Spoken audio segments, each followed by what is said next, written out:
तो फिल्म की शुरुआत में हम दो माँ बेटियों को एक घर में देखते हैं। मॉम बहुत ज़्यादा डरी हुई थी क्योंकि उनके आस पड़ोस में बहुत ही अजीब वाक़यात हो रहे थे। उनकी बेटी ने उसे समझाया, मॉम ऐसा कुछ नहीं है, हम सेफ हैं। लेकिन उसकी मॉम उसे फिर भी बाहर जाने से मना करती हैं और कहती हैं, नहीं जाओ बाहर, बाहर खतरा है। उनकी बेटी एक बात नहीं मानती और बाहर चली जाती है, जिसके बाद वो बाहर कपड़े सुखाने लगी। लेकिन इतने में ही उसे किसी अजीब सी क्रिएचर की, किसी शैतान की ज़ोरदार आवाज़ सुनाई दी। वो समझ गई कि अब वो भी नहीं बचेगी। उसने पीछे मुड़कर देखा तो एक अजीबोगरीब क्रिएचर, जिसकी आंखें नहीं थी, वो उसके पीछे खड़ी थी। जिस क्रिएचर ने एक ही बार में हमला करके उसे मार डाला। मरते हुए आखिरी मर्तबा जब वो लड़की चिल्लाई तो उसकी मॉम ने उसकी आवाज़ सुन ली और वो समझ गई कि उसकी बेटी भी उसी शैतान का शिकार हो चुकी है जो इस पूरे शहर में तबाही फैला रहा था। अपनी बेटी के प्यार में वो तड़प कर बाहर तो आ गई, लेकिन उसे ये अपना सबसे गलत फैसला लगा। डर कर वो अब घर के अंदर चली गई, लेकिन वो ये बात समझ गई थी कि वो मॉन्स्टर अब उसके घर के अंदर भी आ चुका होगा। जिससे बचने के लिए उसने अपनी ड्रॉ में से जाकर एक गन निकाल ली। वो आवाज़ नहीं कर रही थी क्योंकि जानती थी कि ये मॉन्स्टर देख नहीं सकता, बस आवाज़ सुनकर उनकी तरफ अट्रैक्ट होता है। उसे लग रहा था कि वो शैतान को मार देगी। वो अपना ये आखिरी चांस नहीं गंवाना चाहती थी, अपनी जान बचाना चाहती थी। लेकिन उसे डर भी बहुत ज़्यादा लग रहा था। उसके हाथ बुरी तरह कांप रहे थे। हल्के हल्के कदमों के साथ वो आगे बढ़ी, लेकिन इसी हड़बड़ी में उससे गन की बुलेट नीचे गिर गई और बस इतना ही शोर काफ़ी था उस मॉन्स्टर को अट्रैक्ट करने के लिए। वो मॉन्स्टर अब उसके पीछे आकर खड़ा हो गया और एकदम से उसके ऊपर भी वार करके उसे भी मार डाला। जिसके बाद हमें इस मॉन्स्टर का एक भयानक और अजीब सा रूप दिखाया गया। उसके मुंह से एक अजीब और गरीब किस्म का लिक्विड निकल रहा था जो देखने में बहुत ही गंदा था। सीन कट होकर अब हमें मूवी की मेन कैरेक्टर रीटा को दिखाया जाता है।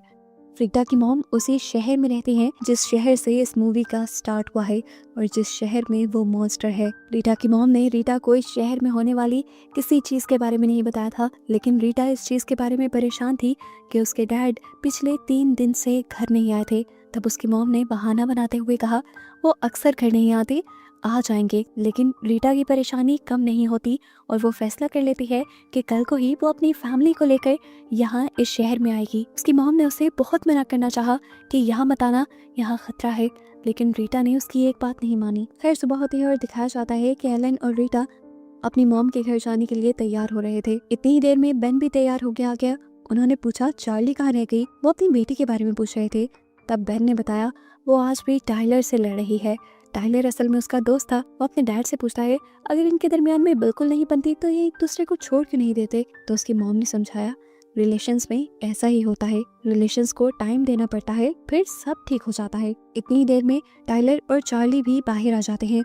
चार्ली मॉम डैड को बताती है असल में टाइलर ने मेरे लिए कुछ और प्लान किया हुआ था, लेकिन अब क्योंकि हमें ग्रैंडमा के घर जाना पड़ा तो मैं उसे बस अपने साथ चलने में फोर्स कर रही थी और टाइलर मान भी गया था। अब ये पांचों शहर से निकल जाते हैं अपनी ग्रैंडमा के शहर जाने के लिए। तकरीबन आधा दिन का सफ़र करने के बाद ये लोग रीटा के शहर पहुंच जाते हैं, जहां शहर के बाहर इन्हें एक लैब नजर आ रही थी। इन्होंने रीटा से इस लैब के बारे में सवाल किया तो रीटा ने कहा कोई नहीं जानता कि इस लैब में किस तरह के एक्सपेरिमेंट होते हैं और ये लैब यहाँ क्यों है।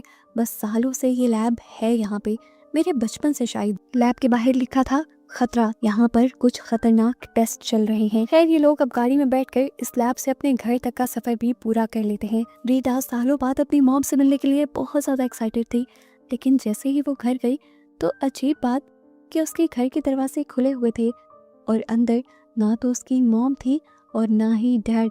उसने पूरा घर छान मारा। वो जब बुरी तरह परेशान हो गई तो तब एलन ने कहा परेशान होने की बात नहीं, क्या पता वो अपने नेबरहुड में गई हो। ये सोचते ही रीटा अब उस घर गई जिस घर से ये मूवी स्टार्ट हुई थी और जिस घर में पहले 2 औरतें मरी थी। हैरानी की बात थी कि ये घर भी खुला था और इस तरह पड़ा था कि जैसे यहाँ कोई रहता ही ना हो। उसके बहुत आवाज देने पर, पूरा घर ढूंढने पर भी उसे यहाँ कोई नहीं मिलता और वो परेशान हो जाती है। तब एलन कहता है क्या पता ये लोग तुम्हारे डैड को लेकर हॉस्पिटल गए हों, तुम्हारे डैड की भी तो तबीयत अक्सर खराब रहती है। ये लोग जब इस घर से बाहर जाने वाले थे तो इन्होंने इस घर में जगह जगह खून के निशान नोटिस किए और ये देखकर वो डर गए। उन्हें समझ नहीं आ रही थी कि आखिर इस घर में या इस शहर में हुआ क्या है। खैर फिलहाल के लिए तो रीटा अपने घर वापस आती है और अपने बच्चों को बताती है कि वो अपनी माँ को ढूंढने के लिए हॉस्पिटल तक जा रहे हैं, जिसमें बेन भी उनके साथ चलने की जिद करता है। तो ये लोग मान जाते हैं। अब ये लोग जैसे ही हॉस्पिटल जाने के लिए वैन में बैठे तो अजीब बात थी, उनकी वैन चलना बंद हो गई जो अभी तक सही चलते हुए यहाँ आई थी। एलन बहुत ज्यादा शॉक था, ऐसा कैसे हो सकता था। वो न्यू सर्विस करवा कर इस वैन को लेकर आया था। खैर ये सब सोचने का भी वक्त नहीं था।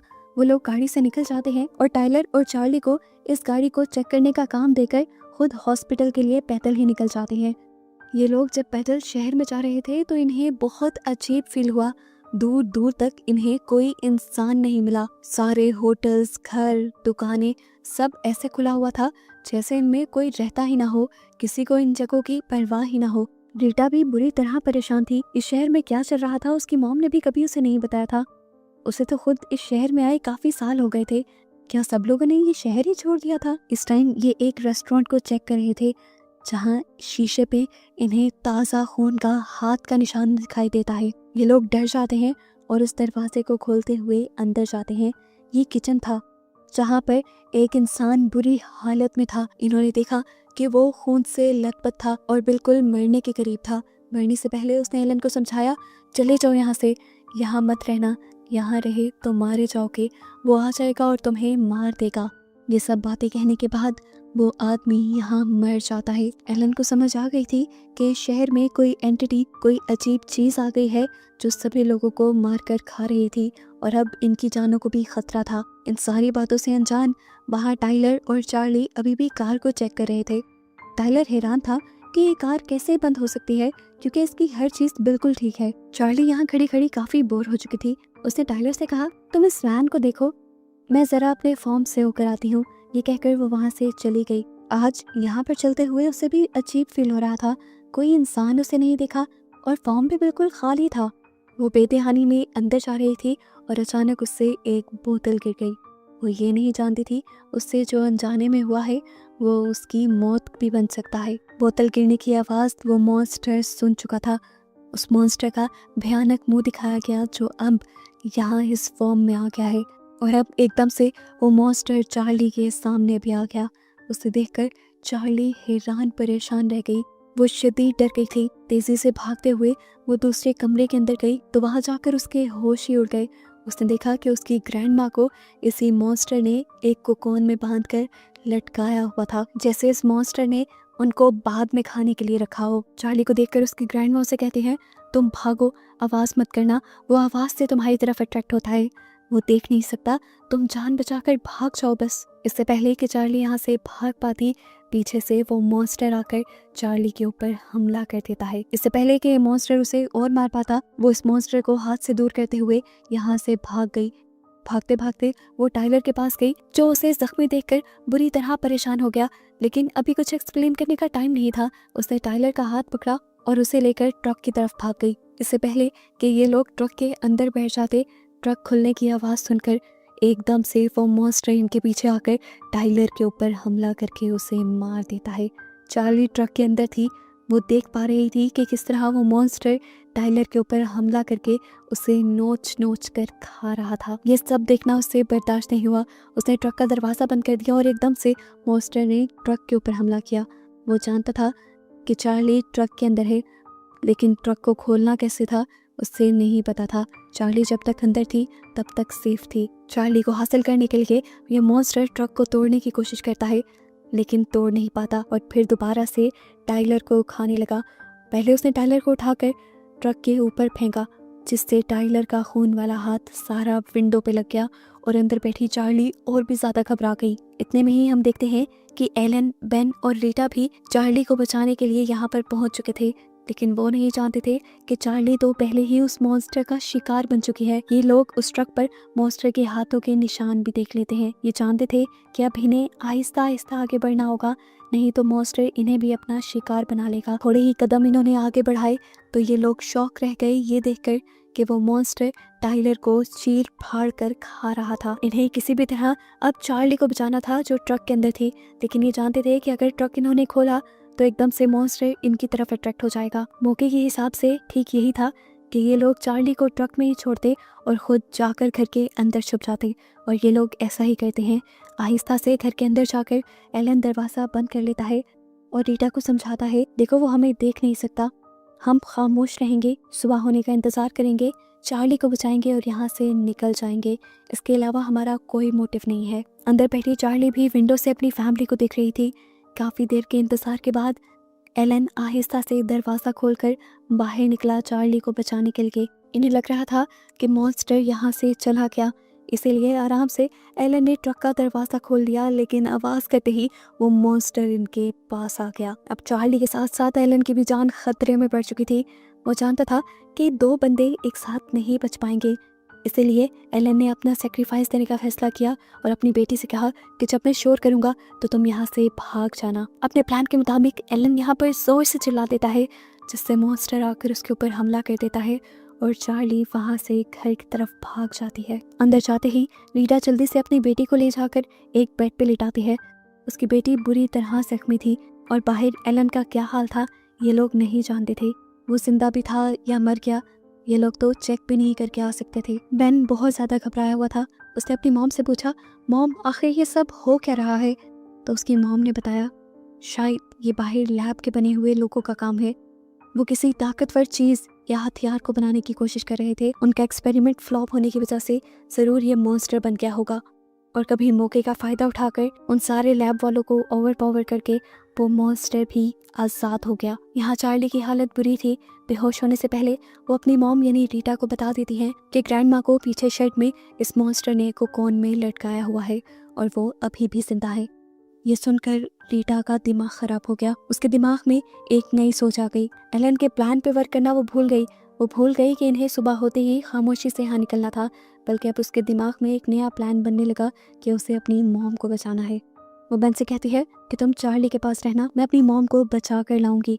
बेन चार्ली के पास ही था और उसने क्या देखा कि आहिस्ता आहिस्ता बेन के जख्मों के अंदर से दांत निकल कर आ रहे थे, यानी वो भी इन्फेक्टेड हो गई थी और मॉन्स्टर में बदल रही थी। और यही बात शायद चार्ली भी समझ चुकी थी। इन सारी बातों से अनजान रीटा अब शेड में पहुंच चुकी थी, जहां जाकर उसने देखा कि उसकी मॉम को बुरी हालत में लटकाया गया है। वो खामोशी से अपनी मॉम को बस यहाँ से निकालना चाहती थी, लेकिन तभी यहाँ पर वो मॉन्स्टर भी आ गया। रीटा जानती थी कि अगर उसने आवाज़ की तो वो भी मारी जाएगी। अपने आप को छुपाने के लिए वो पानी के एक टैंक में चली गई और पानी की आवाज़ ने सारा मामला बिगाड़ दिया। इससे पहले कि अब वो मॉन्स्टर रीटा के ऊपर बैठकर रीटा के ऊपर हमला कर देता, पीछे से बेन यहाँ पर पहुंचकर आवाज़ करके उस मॉन्स्टर को अपनी तरफ अट्रैक्ट कर लेता है। ये मॉन्स्टर अब आहिस्ता आहिस्ता बेन को मारने के लिए बढ़ रहा था। इससे पहले कि वो बेन के ऊपर हमला कर देता, किसी ने बेन को पीछे से खींच लिया। दिखाया गया ये कोई और नहीं बल्कि उसके डैड एलन थे, जो अभी भी जिंदा थे और उसे बचाने के लिए यहाँ आए थे। वो बेन से यहाँ से भाग जाने को कहते हैं और एक और मर्तबा अपने बच्चों को बचाने के लिए अपना ही सेक्रीफाइस देने का सोचते हैं। बेन के यहाँ से भागते ही वो खुद आवाज़ कर देते हैं और मॉन्स्टर इस मर्तबा भी उनके ऊपर हमला कर देता है। इस मर्तबा मॉन्स्टर ने एलन के ऊपर इतनी बार स्टैब किया था कि उसके अंदर जान ही नहीं रही थी। रीटा ये देखकर रो दी। वो जान गई थी कि उसके हस्बैंड की जान तो चली गई और कुछ ही देर में उसकी माँ की जान भी चली जाएगी। उसके पास बेहतर ऑप्शन यही था कि वो अपने बेटे बेन की जान बचाए। रीटा अपने बेटे को बचाने के लिए यहाँ से दूर भागती है और ज़ोर से चीख मारती है ताकि वो मॉन्स्टर बेन को छोड़कर उसकी तरफ अट्रैक्ट हो जाए। चीख मारने के बाद भी वो भाग रही थी और भागते भागते वो ट्रक में आ गई, जिसके अंदर अब मॉन्स्टर भी आ गया। और मॉन्स्टर के अंदर आते ही उसने ट्रक बंद कर दिया ताकि बाहर उसका बेटा सेफ रहे। अंदर मॉन्स्टर ने रीटा के ऊपर भी हमला कर दिया था। दूसरी तरफ बेन, उसे समझ नहीं आ रही थी कि वो क्या करे। वो आखिरी मर्तबा अपने डैड से मिलने के लिए जाता है और देखता है कि उनके अंदर अभी भी थोड़ी जान थी। वो आखिरी लम्हों में अपने बेटे बेन से कहते हैं कि तुम यहाँ से चले जाओ, बेहतर यही है कि तुम अपनी जान बचाओ और हमारे मरने के बाद बस हमें याद रखना। बेन की हालत बहुत ख़राब थी। एक दिन में उसकी पूरी लाइफ बदल गई थी। उसके मॉम, डैड, बहन सब मारे गए थे। अपने डैड के मरने के बाद वो अपने डैड को छोड़कर अपनी ग्रैंड माँ के घर आता है, जहाँ पे वो चार्ली को बंद करके गया था। यहाँ आकर उसने देखा कि चार्ली ने अपने आप को ख़त्म कर लिया था, क्योंकि वो जान गई थी कि अगर वो मरी ना तो वो एक मॉन्स्टर में बदल जाएगी। अपनी बहन को मरा हुआ देखकर उसके अंदर गुस्से की आग जाग जाती है। वो बदला लेने का सोचता है और अपनी ग्रैंड माँ के घर से उनकी गन उठा लेता है। बेन को अब अपनी जान की परवाह नहीं थी, उसे बस अपनी फैमिली का बदला लेना था। वो जानता था कि मॉन्स्टर इस टाइम ट्रक के अंदर है। जैसे ही वो ट्रक खोलेगा मॉन्स्टर उसके सामने आ जाएगा। उसे ये भी नहीं मालूम था कि उसकी गोली से मॉन्स्टर मरेगा या नहीं, बस उसे इतना पता था कि उसके बदले की आग थोड़ी कम हो जाएगी। उसने ट्रक का दरवाजा खोल दिया और इससे पहले कि मॉन्स्टर बाहर निकलता, यहाँ उसकी किस्मत चल गई। आर्मी वाले यहाँ पहुंच चुके थे उस मॉन्स्टर को पकड़ने के लिए, लेकिन बहुत देर के बाद, इतनी देर बाद कि उस मॉन्स्टर ने उनके आने से पहले पूरे शहर के लोगों को मार डाला था। अब आर्मी का एक बंदा बेन को भी उस मॉन्स्टर से दूर कर देता है। वो पागलों की तरह था, उसे कुछ समझ नहीं आ रही थी। उसने अब अपना बाजू देखा जहाँ से भी अब दांत निकलने लगे थे, जिसका मतलब कि वो भी इन्फेक्टेड हो चुका था और कुछ ही देर में एक मॉन्स्टर बनने वाला था। यहाँ दिखाया जाता है कि आर्मी वालों ने ट्रक के अंदर जाकर उस मॉन्स्टर को ख़त्म कर दिया, लेकिन वो ये नहीं जानते कि कुछ ही देर में उनका सामना एक और मॉन्स्टर से होने वाला है। और अब आगे क्या होगा इस मिस्ट्री के साथ, ये कहानी यहाँ ख़त्म हो जाती है।